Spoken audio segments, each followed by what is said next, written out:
This is the instructional how-to video for the West Texas crawfish trailer. We're going to go over starting up and shutting down your brand new concession.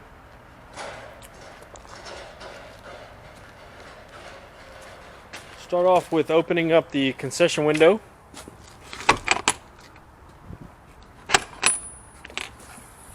Make sure that door's open. And in between the two screws right in the middle, pressing upward allows you to set your flip-up counter up in place.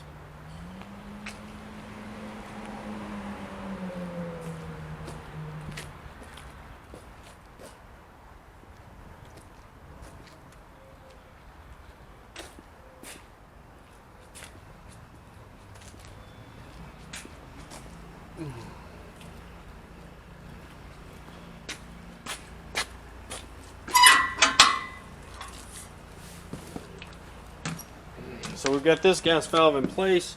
Of course, we got it shut off because there's no appliance in place at this moment.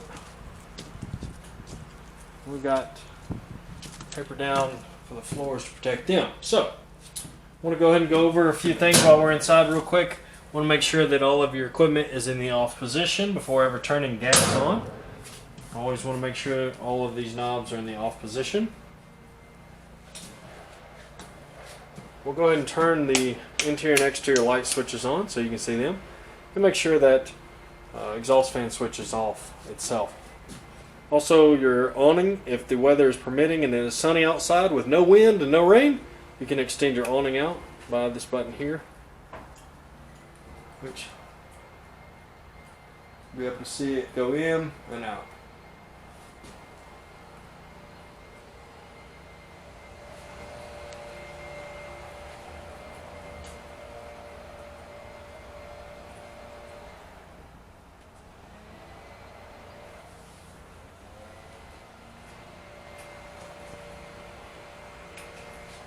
Perfect.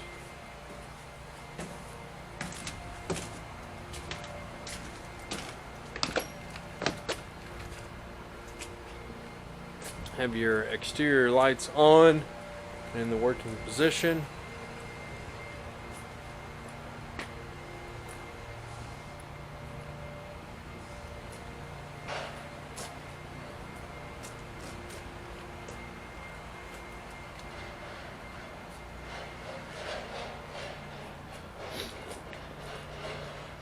Again, the awning is only utilized for sunshade itself. No rain, no heavy wind, as that will destroy the awning. Allow at least 8 foot of space for the awning to be able to roll out. So I have my city water connection hooked up. I'm bypassing the freshwater tank at this point. I'm plugged in right here. If you want to run the water pump and freshwater tank, you would do so through this port itself. You need to make sure you use a food grade water hose for connecting for permittable purposes. Again, lock be able to allow so nobody can tamper with the hose pipe on this side. Your wastewater hose connection, you can use a 3/4 inch hose or you can use a 3-inch hose like you see there. Of course, the gate valve is in the open position. Definitely want to make sure that it's closed when dumping the water out, wastewater wise. Open up your 36-inch access door. Again, your freshwater tank here. We've got your drain valve for the tank, shut-off valve for the tank, and then your blowout drain itself that you can blow out the system with. We have your 6-gallon water heater, your battery, fuse panel for the lighting system, and then your battery charger itself. We have your 100 amp your 100 amp panel with the 50 amp main breaker, because the power cord, all it can have through it in power wise is a 50 amps. You cannot have any more than 50 amps at 240 volts in this power cord. Same thing with this panel. That's why we use a 100 amp panel with a 50 amp main breaker. All your circuits are rated at 20 amps and they're all independent circuits. We have your power cord going down through the cable hatch itself.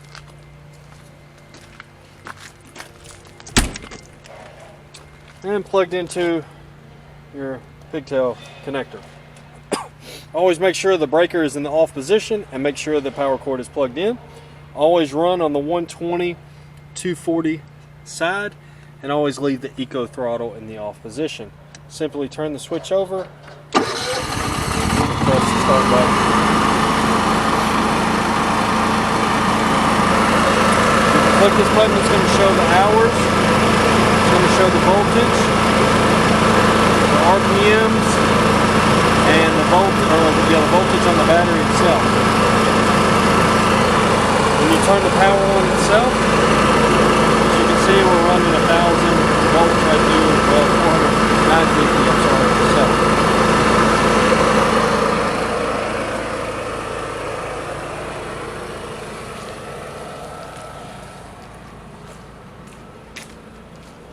So minimum power is getting drawn at this moment. Again, their fridge is just now kicking on. We're at 37 degrees. If you choose to, you can turn the power off on the switch right here itself.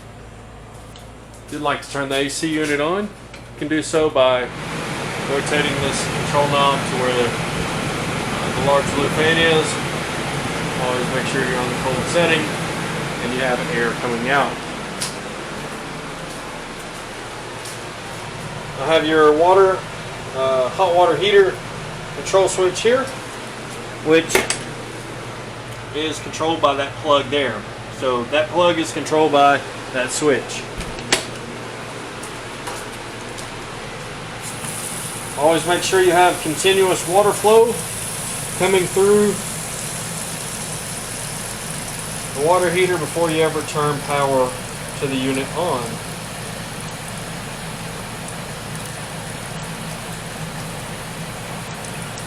And we've reached 120 degrees and still climbing.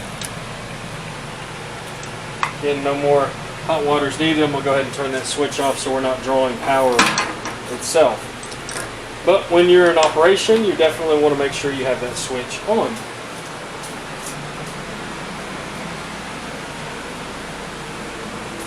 Again, equipment needs to always be in the off position, and you turn the extraction fan on always before turning the gas on.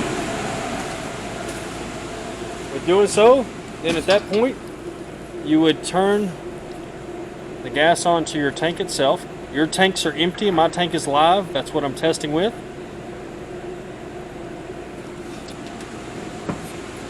So the most critical thing, whichever tank you're running off of, and you only need to run one tank at a time, you turn the valve on, pressurizing to the shutoff valve itself. Now, if needed to do so, you can shut the door so you can be able to hear any gas coming through here. Since we know that all of the gas valves are in the off position, since we know that everything is in the off position, when we turn this gas valve on, you will hear a burst of fluid coming through here, but it's for a split second, and at that point, you should hear no more gas. If you hear gas coming through this setup, you immediately turn this gas valve off, as there is potential breakage in the pipe that goes under the trailer. Road debris can damage, if not break, these pipes. So your safety point of if there was to be a leak in the system over time would be when you turn the gas on itself. Again, we know the equipment is off, so when we are pressurizing and charging this line, it's for a split second. You will hear no gas coming through until your equipment is in operation. It's again, burst of charge, or no fluid coming through that you can hear. Again, if you hear fluid, you immediately turn the propane off. Another thing is propane is heavy, so it goes down low. So if there was a break in the piping below the trailer, and a spark was to happen underneath the trailer because somebody was not paying attention to the regulators, that's how you could get yourself hurt very, very seriously. At this point, we've charged the line, everything is pressurized, we have no leaks, we are good to go for operation. You will never need to force light any of these pallets. the small amount of gas coming through. Again, I've got one camera holding the camera itself and one actually administering fire to the pilot lights. You'll never ever need to force gas coming through the system when lighting the pilot lights. Once you do have the pilots lit, at that point then you have full operation for your burners.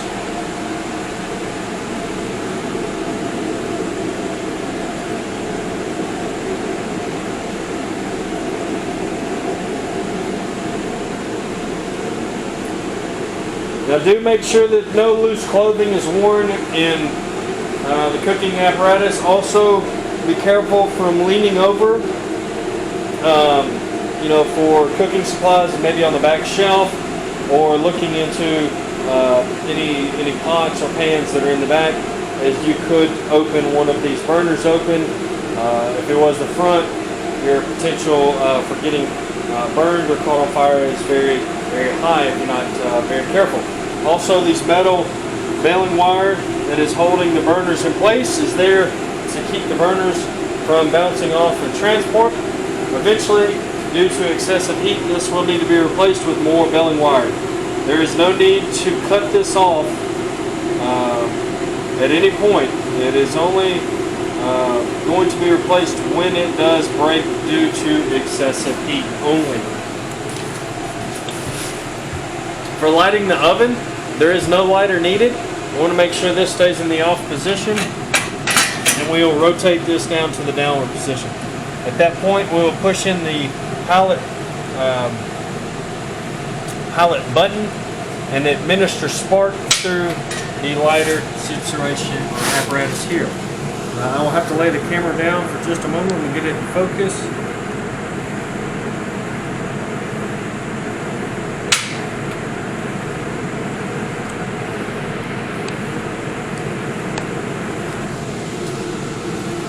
See, here's the pilot light lit, and I'm continuing to hold the button in place. As long as I can let off of the pilot itself and the pilot light stays lit, at this point you can close this door, but for testing and showing purposes, I always turn on the oven so that the customer can see the actual function of the burner. So your heat itself will come in from the sides of the unit and the bottom. These are the original legs. We do not need them. I will put them in the fridge that is right behind me.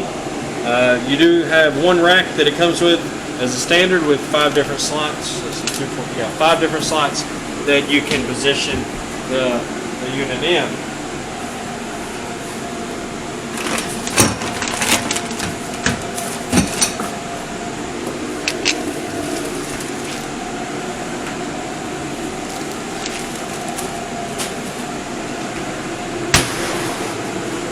Alrighty, for the deep fryer itself, you will need a lighter for this. I do this twice to connect this thermostat to the gas valve itself. At that point, I'm going to rotate to where the L meets the red dot, which is the pilot button, and it's going to allow me to push in, and I will light the thermopile. I'll have to lay the camera down for just a moment.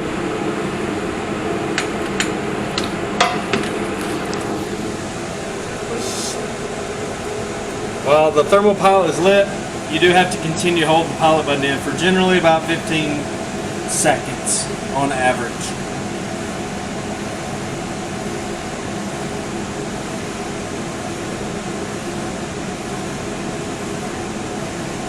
As long as you can slowly release the pilot button and your thermopile stays lit, you're good to go and activate by turning the gas valve on, and at that point operating your thermostat.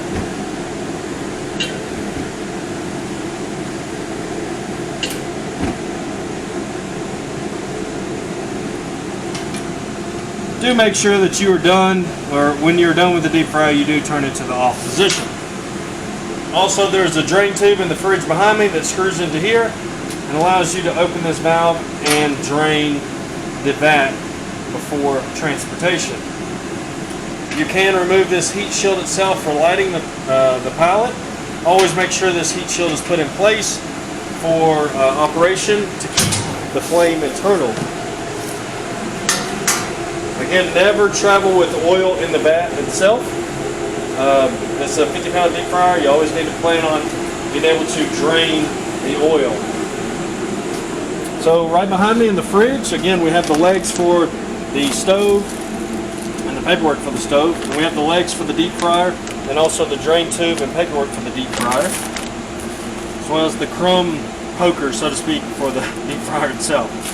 Paperwork for the fridge and keys also. We leave the contents of the fridge in its original packaging. That's the wheels, which are not needed because we mount it on legs.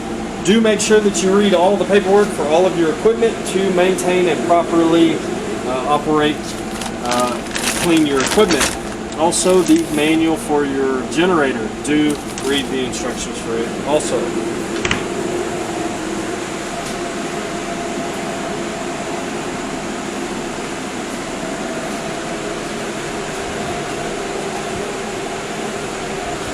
Let's see, right now we are 56 degrees. So this will get cooler as this air circulates over time. Same thing with heat. You know, if you want to put to the optional heat and rotate around, you'd want to make sure that this is closed off up front and that you feel your heat from the back itself. Now, the heat will get warmer as the air internal circulates, but there is no need for this unit to be on when this unit is on, because this is more powerful and will suck the air right out the exhaust fan or out the roof itself. I'm going to kind of give you a glimpse of all of your equipment working, or not equipment working, but more of the outlook of your brand new concession trailer.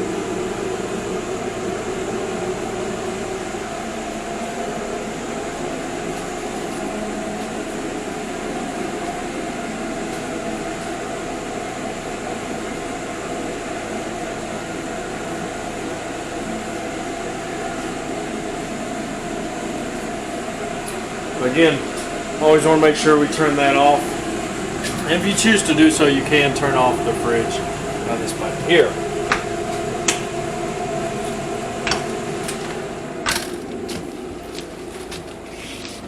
Also, your door will latch back like so that it doesn't get damaged as well.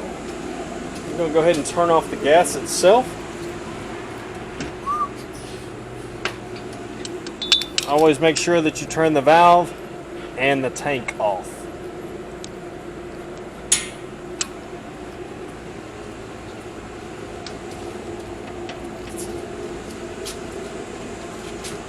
Always make sure that we have a strap around the tank and a pin in the door. We don't want those tanks rattling around in the cage. As you see, you got a 14-inch cylinder and an 18-inch cage. So again, we don't want that to move at all. With the gas off, we can go ahead and start the shutdown procedure. Again, we're going to turn the exhaust fan switch off itself, and you can do so by retracting the awning itself in sorry about that, I was getting my plug tester. You can retract the awning in itself, which you'll be able to see out this rear door very easily. You always want to make sure that that is put back in place before you move this trailer. And again, it's only utilized when the sun is out. Unfortunately, it is for sunshade and sunshade only.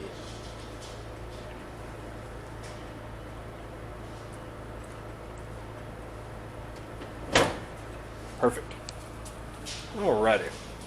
I do have a set of warning instructions. Highly recommend going over these.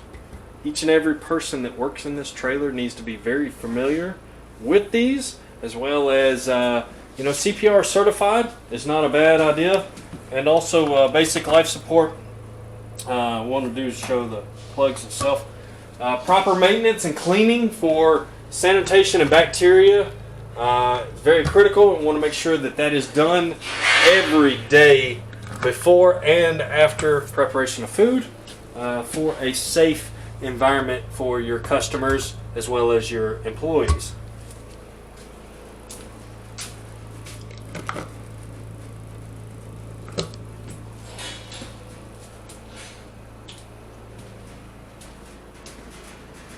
Again, we can turn these light switches off because they're not needed any longer as well. So never leave the gas on. Never leave any equipment on.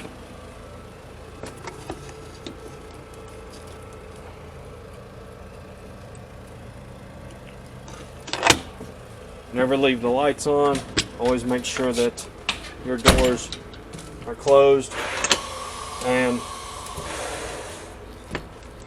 locked in place. So you do also want to make sure that all of your railing, at least every section that's removable, has pins in place to keep them from possibly being lost while driving down the road. Also, we do have a few more exterior plugs here on the rear porch fillers. As you can see, that plug working.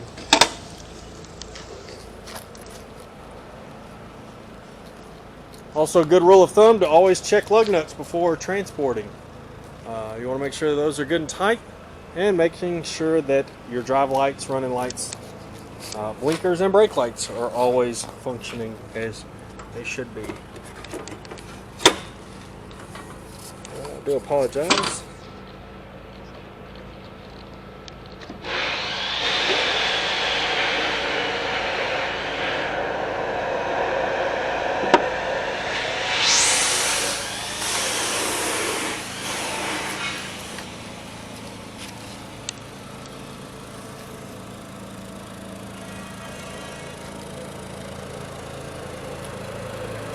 And at the window itself, right in the middle, again between the two screws right in the middle, pressing upward, it allows that counter to roll back down to the downward position, and then also shutting and latching the door, as well as making sure you put a pin in one or both sides for transportation itself.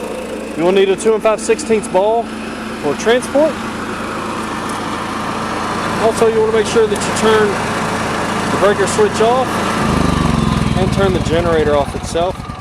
You will disconnect your plug and pull your cable back to the inner V-nose area for proper storage for transportation. Always make sure that your garden hose is disconnected and put back in place, as well as your waste valve hose disconnected and put up also. We thank you for taking the time to view this video. We appreciate your business. We want this video to be used for instructional purposes and helping for a safe environment. If you have any questions or suggestions, please do not hesitate to reach out to us at any time. And we thank you for your business and wish you the very best.